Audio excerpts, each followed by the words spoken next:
बिस्मिल्लाहिर्रहमानिर्रहीम। अस्सलाम वालेकुम नाज़रीन, मैं हूँ साकिब बशीर। आज हम बड़े अहम एक मौजू पे बात करने लगे हैं। ये chief justice Lahore high court Malik Shahzad Ahmad Khan जो अभी सुप्रीम कोर्ट आ रहे हैं, आज उनका आखिरी दिन था लाहौर हाई कोर्ट में। तो उन्होंने लाहौर हाई कोर्ट के बतौर जज, बतौर चीफ जस्टिस आखिरी फैसला दिया है और बहुत ही तारीखी फैसला है, जिसमें जो इंसदाद दहशतगर्दी अदालत सरगोदा के जज की पूरी कहानी लिखी गई है, उनके स्टाफ की पूरी कहानी लिखी गई है, और फिर रावलपिंडी के इंसदाद दहशतगर्दी अदालत के जज और फिर उनके स्टाफ की जो कहानी लिखी गई है कि उनके साथ कब कब क्या हुआ। दोनों जजेस 9 मई के मुतल्लिका केसेस जो है वो उनकी समाअत कर रहे हैं। फिर इस 11 सफ़ात के फैसले में क्या लिखा हुआ है, बहुत ही अहम और दर्दनाक किस्म की ये कहानी है। और फिर ये मामला जो है वो chief justice Lahore high court ने सुप्रीम कोर्ट ऑफ पाकिस्तान को भेज दिया है, और ये जो 6 जजेस थे उनके 6 जजेस के खत के साथ इसको भी मुंसलिक कर दिया है। और बज़ाहिर ऐसे लगता है कि अब चीफ जस्टिस काजी फाइज ईसा, यकीनी तौर पर जो वो कह रहे इससे कबल उनका मौक़िफ़ था कि उनके दौर में ऐसा कुछ रिपोर्ट नहीं हुआ, लेकिन अब की बार ये तारीखों के साथ उन्होंने सब कुछ बता दिया है कि इन इंसदाद दहशतगर्दी अदालत सरगोदा फिर रावलपिंडी के जजेस के साथ कब कब क्या होता रहा, और फिर उसके बाद चीफ जस्टिस ने क्या तौहीन अदालत के शोकाज नोटिस जारी किए हैं। तमाम पे तफसील के साथ बात करेंगे। आप हमारे साथ रहिएगा। हमारा यूट्यूब चैनल जरूर आप सब्सक्राइब कर लें, बेल आइकन का बटन प्रेस कर लें, ताकि जब भी हमको वीडियो अपलोड करें तो फौरन उसका लिंक आपको मिल जाया करे। शुरू करते हैं हम शुरू से लेकर आखिर तक 11 सफ़ात के इस फैसले में क्या क्या अहम नुकात हैं वो मैं आपके सामने रखूंगा पैराग्राफ वाइज। शुरू में chief justice Lahore high court ये लिखते हैं कि 12 जून का जो ऑर्डर था, इन्होंने ये उसमें 12 जून में एक तौहीन अदालत की कार्रवाई शुरू की थी। इंसदाद दहशतगर्दी अदालत के जज मोहम्मद अब्बास, उन्होंने खत लिखा था। उसका खत का मतन आगे चलकर मैं आपको बताऊंगा। अदालत ये लिखती है कि 12 जून के ऑर्डर में हमने हकायक का जिक्र किया था, लेकिन दोबारा से हम उन्हीं हकायक को आपके सामने रखते हैं। और उन्होंने कहा कि हम ये महसूस करते हैं कि ये जरूरी है कि ये मामला सुप्रीम कोर्ट के सामने रखा जाए, क्योंकि सुप्रीम कोर्ट में पहले से ही 6 जजेस का आज खुद नोटिस केस जो है वो जेर इल्तिवा है। अदालत यह लिखती है कि 7 जून को registrar high court, Lahore high court के रजिस्ट्रार को एटीसी जज सरगोदा के मोहम्मद अब्बास की जानिब से एक जो स्पेशल रिपोर्ट जो है मौसूल होती है, और वो 9 मई की केसेस जो है वो सुन रहे हैं।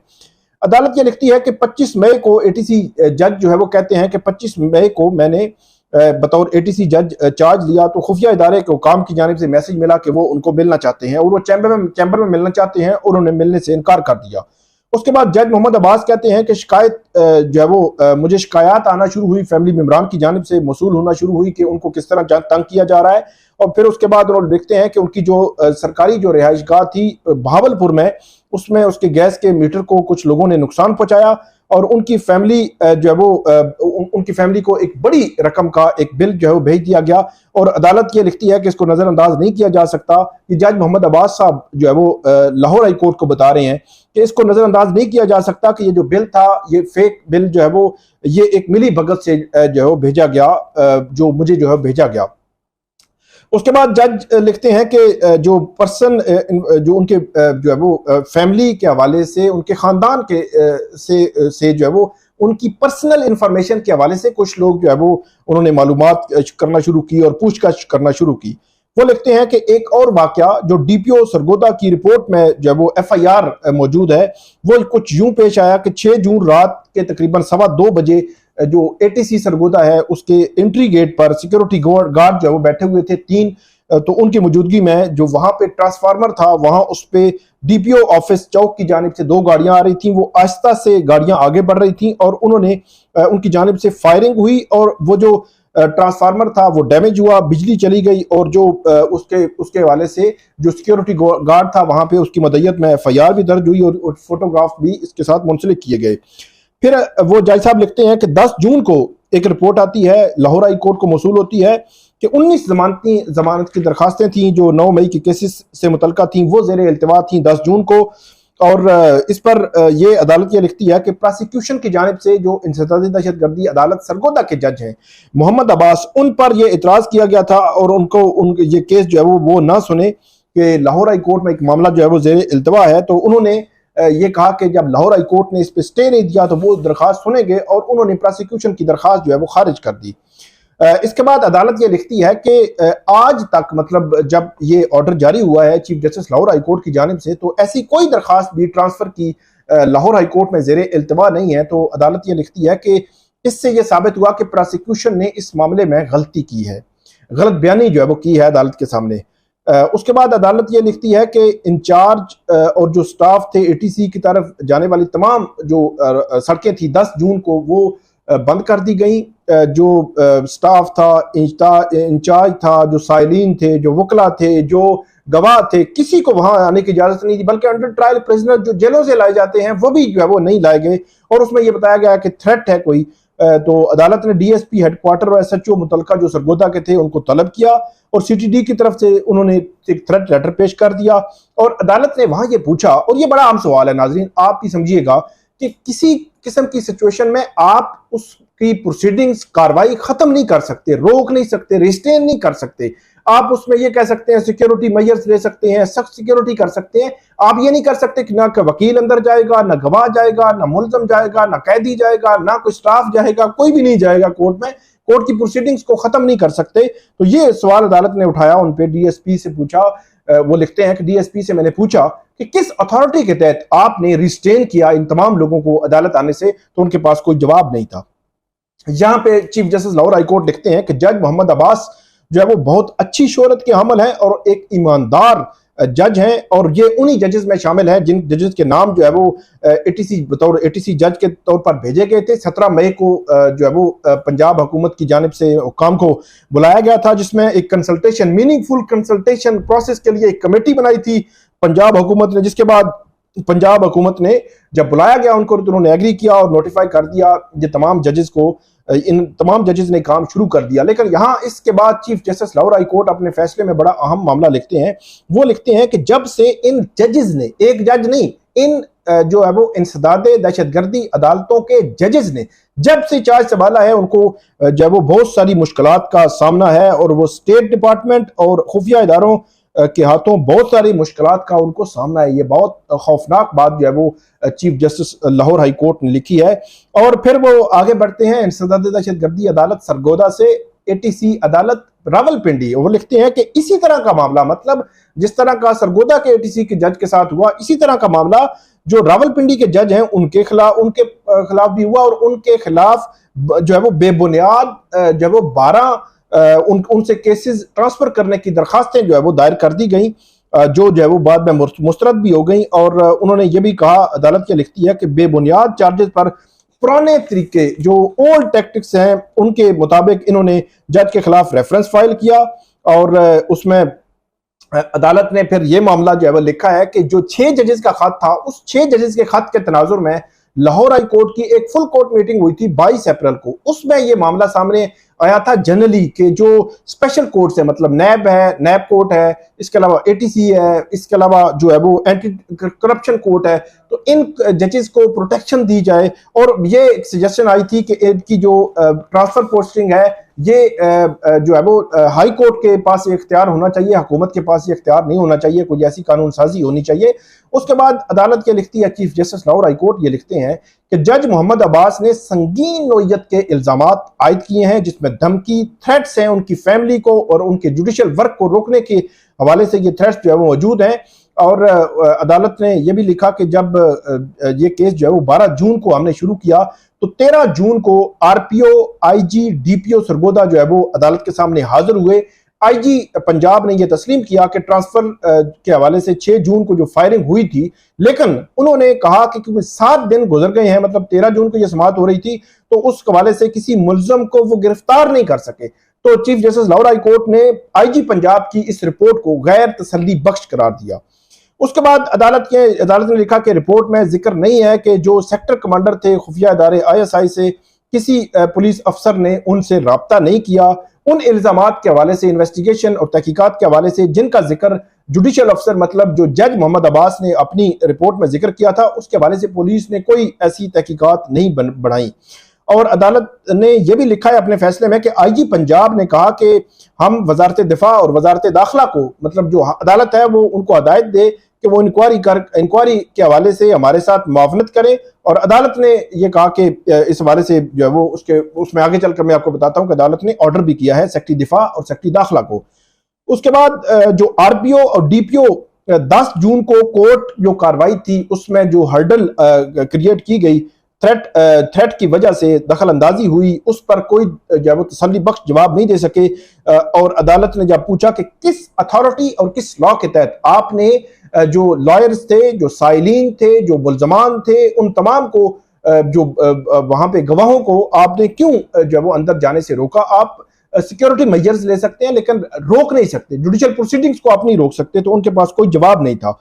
तो और ये भी कहा गया कि जो उनको आईनी हुकूक हैं उनसे रोका गया, रिस्ट्रेन किया गया।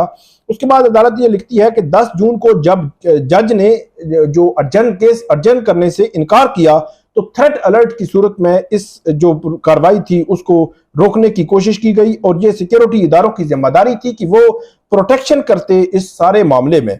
फिर एक और खत जो है वो जो एटीसी सरगोदा है, जो उसके एक असिस्टेंट का, वो बड़ा खौफनाक है।